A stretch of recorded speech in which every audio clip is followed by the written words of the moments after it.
We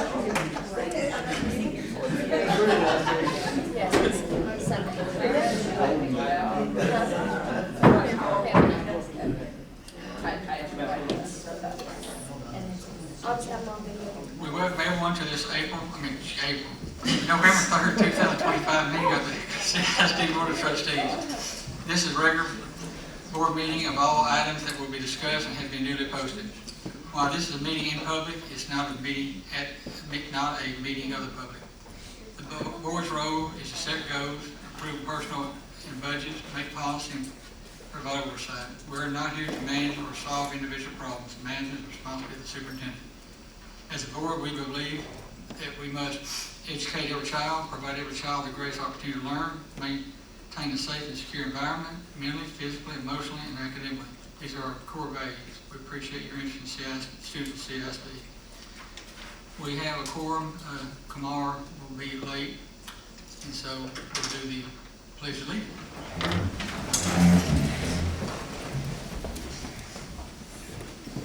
Allegiance to the flag of the United States of America and to the republic for which it stands, one nation, under God, indivisible, with liberty and justice for all.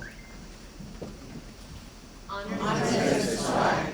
I pledge allegiance to thee, Texas, one state, under God, one indivisible. Say it and do it. Please bow with me. Dear Heavenly Father, thank you for allowing us to be here today and to glorify your name. Thank you for these wonderful children that we get to be a part of, that we get to help and foster and nurture them and see them through kindergarten through 12th grade and make them citizens for this state, this town, and help us do the best job that we can. Please grant us the wisdom that we need to do the best job in this community, and help us, Lord, make the right decisions each and every time. And please make sure that we do everything that's glorifying in your name. This we ask in Jesus' name. Amen. Amen.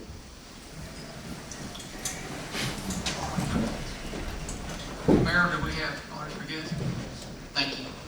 The first thing on the agenda is the FFA leadership presentation.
The whole point of this is to promote FFA to you. Paisley, truth or dare? Truth. How many cookies did you really have at movie night? Oh, like 7. 7? That's okay. Had at least 5. 5! Joanna, truth or dare? I'm feeling brave. Dare. I dare you to do the gritty right now. Ava, truth or dare? Truth. Truthfully, it seems like these guys are watching us. Do you think it's our turn to talk about FFA? Oh, you're right. But that's okay, because Miss Howell and our school board has made a dare for all of us. Remember, she wants us to dare to be different. That is a dare we could definitely take into our FFA chapter. Let's introduce ourselves and tell them all about our favorite organization at the high school. FFA! Good afternoon, Corsicana ISD trustees and Miss Howell. Thank you so much for allowing us to speak with you during this meeting of the board. My name is Joanna Martinez, and joining me today are Ava Levine, Paisley Reagan, and Lainey Walker. We are so excited to tell you all about the FFA and what truly makes it different from other programs at the high school.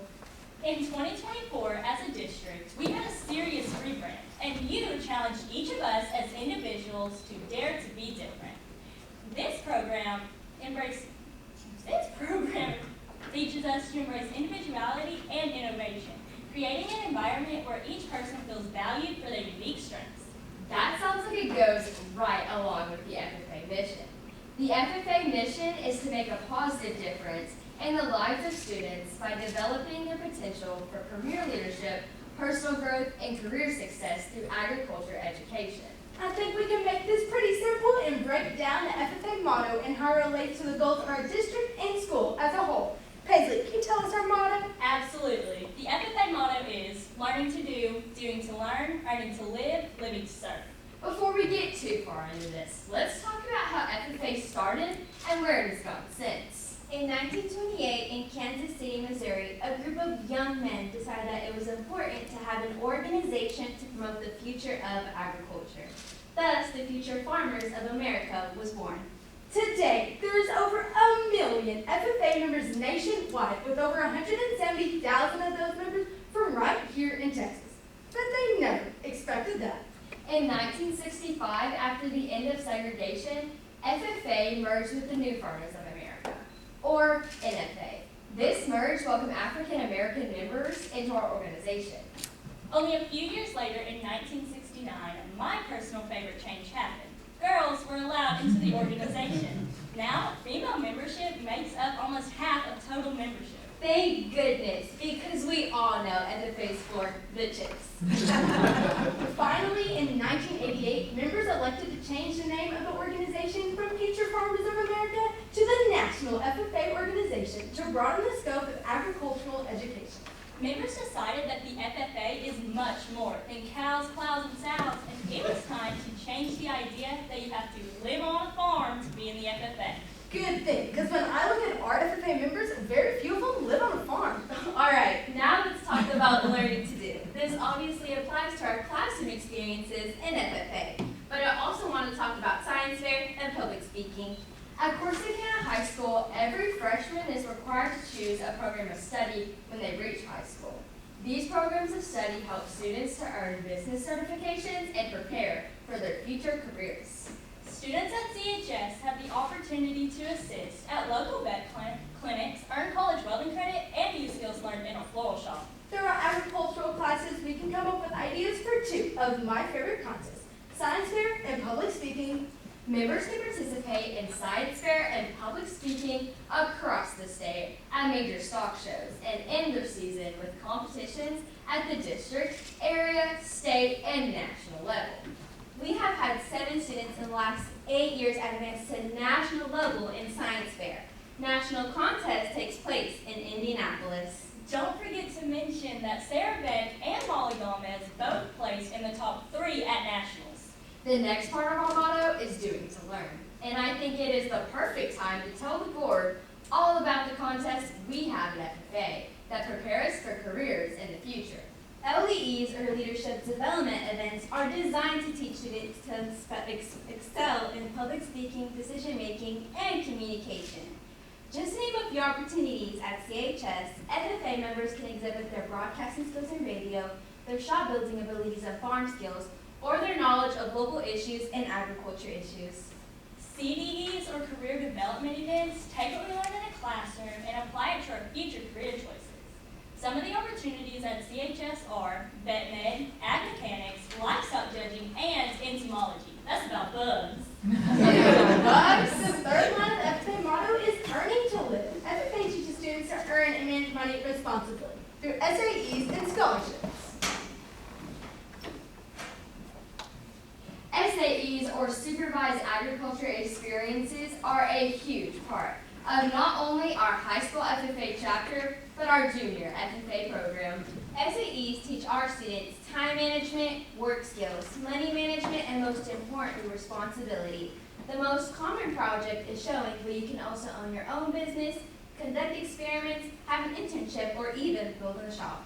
While we have a lot of students who show livestock, there are many other opportunities within our chapter. Metal fabrication, lawn businesses, science fair, and Laney's family even owns a deer ranch. The FFA is all about scholarships for its members. Texas FFA gives over $1 million in scholarships each year. Stock shows award another $1 million, and even local organizations give specific scholarships to FFA members. Last year, Corsicana FFA members alone earned over $120,000 in scholarships. This money prepares students for much more than their first year of college. We even have students who have graduated and will be able to pay for their entire college career. The final line of the FFA motto is living to serve, and I think no part of the FFA is more related to the DVD than this line. Corsicana ISD is constantly striving to truly serve our community. We have lunch and breakfast programs, after-school programs, and uniform closets for students. Our chapter participates in local food drives, food and fiber roundup, and FFA barnyard at Fort Worth. In 2021, our county added a new service project, A Day in the Ring, where special needs students in our community get to show with the assistance of an FFA member. I absolutely love serving my community and can't wait to work with other organizations with our school and district to make Corsicana better each day. You know what really comes to my mind when I think of DVD? What's that? The pride that we feel for all things Corsicana. When Dare to Be Different was introduced, it made me feel so proud to be a part of not only the school, but Corsicana. This is my home, and I am proud to be from here. That is exactly how I feel when I put on this jacket, like I'm home. The FFA jacket, adopted in 1933, is the true symbol of our organization, the piece that ties all the other parts together. It is more than just a uniform that we wear. It represents how this organization is truly the family. The FFA is like a second family that teaches me teamwork, organization, responsibility, and to step out of my comfort zone even when it feels impossible. My favorite thing about being an FFA is it doesn't mean you can't be a part of other organizations at the high school. Our advisors are the best at working with other groups. You're right. We have students that play sports, act in theater, cheer, dance, and even play in the band. FFA truly has a place for everyone. Thank you again for having us to your meeting today to discuss the FFA, and we are so thankful for your support as we Dare to be different.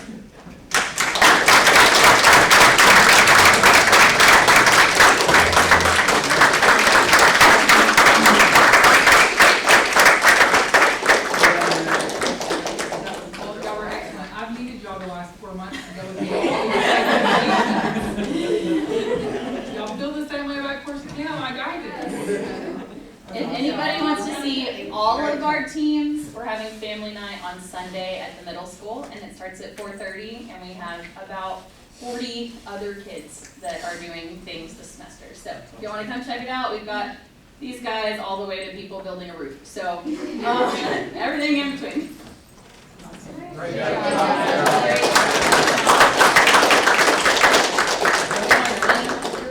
Can't be leaving our money all over the floor.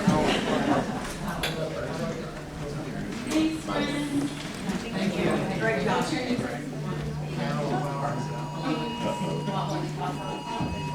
Hey, I learned that last year. I know. Thank you. District is on Monday. And then on Sunday. Thank you all. Thank you all. Great job, I forgot where I was at. The next thing is, the course proposed by Dr. Morrow. Yes, and that one is a hard act to follow. Not near as entertaining. The first thing that we have, I'm not sure, is the CISD innovative courses for the year. We just have 2 of those. We actually had about 8 of those last year. This year we just have 2. The fundamentals of real estate business, marketing, and finance, and that course is at the high school. And then human body systems, which is at the middle school.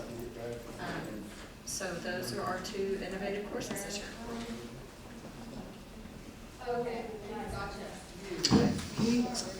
Can you give us an overview of the human body systems? Like what is that? Yeah, so that's one of the STEM courses that we're using through CTE. And that itself is kind of setting students up for whenever they get to anatomy and physiology. And it's just kind of like building out the systems and kind of just really exploring like what system does what. It isn't to do a deep dive like the high school science courses would do. But We're working on adding in more STEM courses. Last year, we did add a STEM course as well at the middle school, and that was on computers and programming and things like that. And so one at a time, we're adding courses that'll kind of build out a STEM program. So I have a question, and I'm trying to find it, and I don't see it, but are both of these at the high school, or? No, ma'am, the real estate one is at the high school, and then the human body systems is at the middle school. Okay, and do we already have teachers who are going to teach these, or? Mm-hmm. There are teachers that are teaching these, and I cannot off the top of my head remember those teachers, and I'm sorry I can't give that to you tonight. But I will get those to Ms. Howell, and she can get those to you. But yes, we are currently offering to get the real estate license at the high school. And then, like I said too, it's really important that we know that we need to build out a STEM program. And so that's just one along that path that we're working on. So. Okay, this is action item. I move. We didn't. It's just, which we can move it to consent next week if we want. So it's just, it says information, but I think it should be. Okay. Let's just pass it. So I move that we approve the innovative course list for the CISD for the 25-26 school year. Second. We have a motion and a second to approve the 2025-26 innovative courses presented. All in favor say aye. Aye. All opposed say no. Motion passed and move to approve the 2025-26 innovative courses as presented.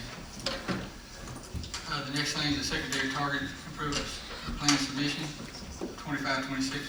Dr. Hart. Yes, sir. And I don't know. Okay, this is a 12-page document that you guys have in your board book. I will not be reading the 12-page document to you tonight. I'll let you guys do that at your own time. He only put the first page on. He only put the first page. Okay. We can have numbers. Got it, which is perfect. So what this is actually called the Targeted School Improvement Plan, and also abbreviated to TIP. So if you've heard that called that before, but it specifically is for our middle and high schools, and so we created one TIP plan for both the middle and the high school. And this is because we've been identified as comprehensive support and improvement. And Texas law does require us to submit the TIP plan, but this serves as our strategic roadmap to be able to address the root causes, how we're going to increase student achievement, and then exit the CSI status within the 2 years that we're hoping to get. I do have to say, I did go back and look. The high school in the Closing the Gap score, we've gone up each year since 2023. And so that's really important to note that we've gone from a 45 and then a 53 and then a 60. And so we are increasing every single year. And that's not just by chance. That's a lot of people working together to do their part in what constitutes the Closing the Gap score. And at the middle school, on the Closing the Gap score, we've gone up each year from 2023 to 2025 as well. In 2023, it was a 65. This past year, it was a 72. And so it gets us to that C that's required. So this is our first year of that 2 years that we need. And so, like I said, while it's not making the progress that we want all in 1 year, we are working towards that and showing that progress. And so this whole document itself kind of goes through several pieces. The state came out this year and added a lot of different pieces for us to be able to go through and identify. One of those is a needs assessment. We did have the Region 12 Center come out in 2023 for the high school. And then also in the middle school was the 2024 year. And then more recently, we've kind of done a local campus needs assessment back in June, where we looked at some things like test scores, teacher surveys, classroom results, just several different pieces for us to be able to come up with a new needs assessment and kind of where that we're going to focus our efforts. And so then that leads us into the required piece for us to solicit stakeholder engagement. We did meet those requirements. We did have 2 stakeholder meetings where parents could come and give input. And that was in an afternoon and a morning meeting. And so all of that led up to us creating our goals. And those aligned goals are ones that we need to be able to show that we are working towards that, like I said, that campus, the comprehensive support, showing us that we can, the 2 years out. And like I said, middle school did meet those targets this past year. And so for ELAR, we've set ours with the state, aligned with the state targets.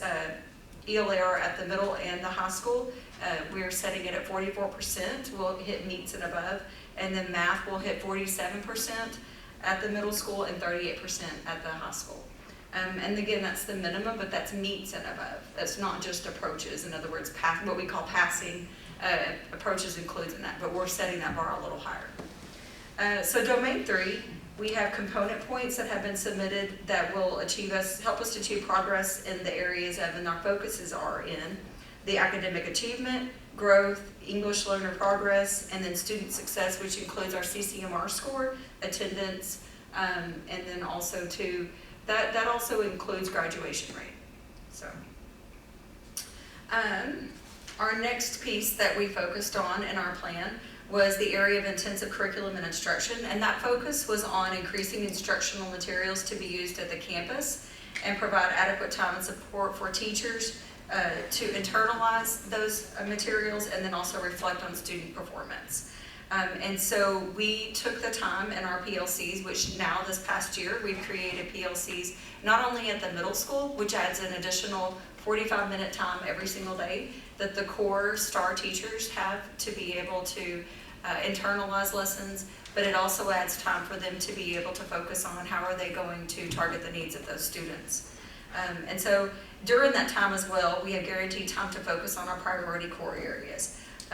So like I said, the PLCs, and then we also, as well, even today during our PLCs, we're focusing on data-driven instruction. And so that's making a plan based upon our data that we have in our unit test and our interims to be able to move forward with a plan as we go at each checkpoint we have. The next piece that we have is capacity building, and that includes job embedded and differentiated. We look at summer and year-long PD, and so we built in comprehensive workshops that were based on the RBs, which is that research-based instructional strategies, unit plan internalization and implementation, as well as scaffolding differentiation for diverse learners. And our targets for those were the teachers, the admins, and the special populations, those teachers who also teach special populations. And specifically, too, for those students who are in their class that are part of the special populations.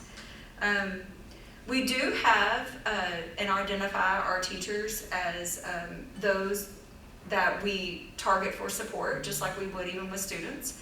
And so we provide one-to-one coaching, mentorship, and workshops to target those teachers' needs. And we also use an evaluation tool called Get Better Faster, and that's a book written by Paul Bambrick, but we use that in alignment with the T-test evaluation and observation rubric that teachers are evaluated with, so that they can see the alignment with that. And then finally, we have milestones and performance management, and so at the end of every quarter, we have a review to see where are we at with our goals and how are we working towards that. So overall, we're just working on, yes, compliance, but also an intensive plan to be able to target the needs of the teachers and the students for us to be able to work our way as we already are out of school improvement. Do you guys have any questions? Any questions? Anybody have a motion? Ma'am? You need yours approved, right? Yes, ma'am. But, well, the one plan for both schools, Yeah. yes. I make a motion to approve the targeted improvement plan, TIP, for 2025 to 2026 school year. Second. We have a motion and a second to approve the secondary targeted improvement plan as presented. All those in favor say aye. Aye. All those opposed say no. The motion passes to approve the secondary targeted improvement plan. Thank you. Thank you. The elementary turnaround plans, Dr. Farmer. All right, good evening, President Farmer, Ms. Howell, members of the board. So I'm presenting the turnaround plans for Navarro Elementary and Fannin Elementary. So you're gonna hear a lot of the same things that Dr. Harrell talked about for the TIP are kind of echoed in the TAP, but I'm going to explain to you the difference between the turnaround plan and the target improvement plan.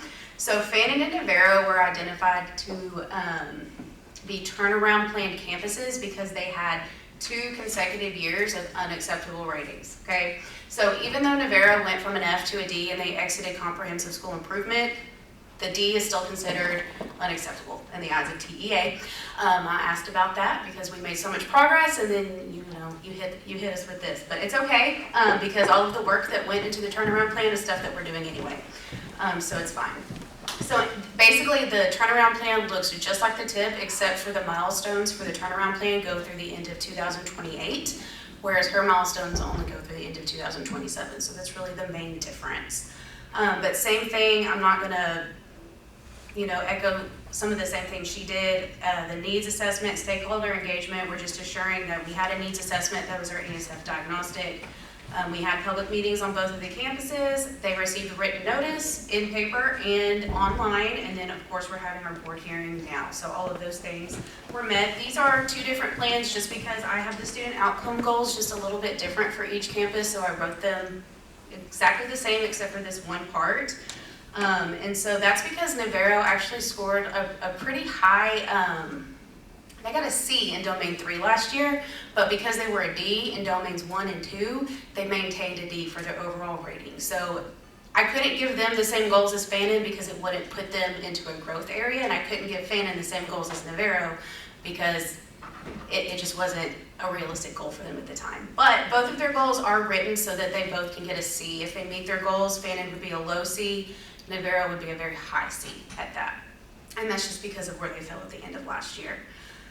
So just like in the TIP for the secondary, our school improvement strategy is intensive curriculum and instruction improvements. So we are doing that work right now through the 2 grants of ESF Focus Support Grant, which we received 2 years ago. It's a 2-year grant, so it will end this year. And then also our Strong Foundations Implementation, which was a 1-year grant that will end this year as well. So both of those grants are going to end this year. We've been getting a lot of our support from Region 12. I also get a lot of support from TNTP because that's a pilot that we're a part of for those research-based instructional strategies, so lots of coaching from both of those organizations. And then I've put on here that we'll apply for LIFT and probably the LIFT PLC add-on because that is a new grant. They like to change the name of these grants every year. But that's basically putting the 2 grants that we have now together into one, so you're not working out of 2 separate lanes of people. It just kind of merges all of it together. So fingers crossed that we get that so that we can continue leveraging this, the Region Center for their support. The next section for curriculum and instruction is just stating our intentions for using high quality instructional materials. We will continue to use our HQIM that we're using this year for reading, for next year for reading, and then we will also look at adopting a SBOE approved math. Then it's just basically stating that we have the right instructional minutes and the right instructional time in our day in order to implement those things. The next part of the plan is over capacity building. So that is going to be a lot of professional development and things that we have put into place. There's 3 pages of professional development on here, so just kind of hitting the highlights on all of the capacity building is things around implementing our HQIM. And I do want to note that the capacity building is not just with the teachers, we also work very closely with our campus admin and our instructional coaches to build capacity in them as well.